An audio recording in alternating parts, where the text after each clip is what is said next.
Would my mom still be alive if it weren't for you? Open your eyes and look at what you've done! You have to take the safety off.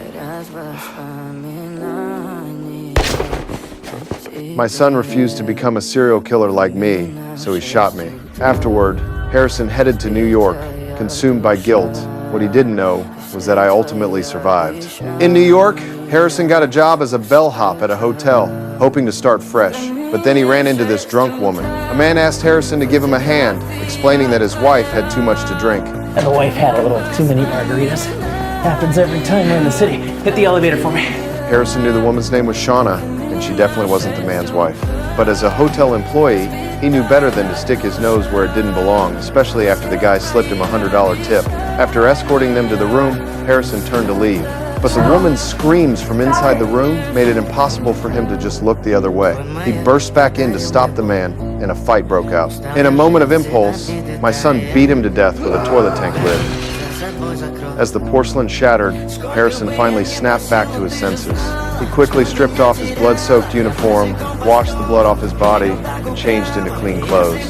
Then he went straight to the supply closet to grab cleaning supplies and wiped away every trace of the scene. Finally, he moved the body to the hotel kitchen and disposed of everything using the methods I'd taught him. Once it was all done, Harrison changed his clothes.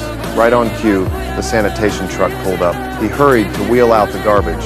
The sanitation workers didn't notice anything unusual and just tossed the bags onto the truck one by one. Watching the truck drive away, Harrison finally let out a sigh of relief. But he hadn't noticed a single drop of blood on the ceiling, a potentially fatal loose end. While I was recovering in the hospital, I happened to catch a news report about a murder case.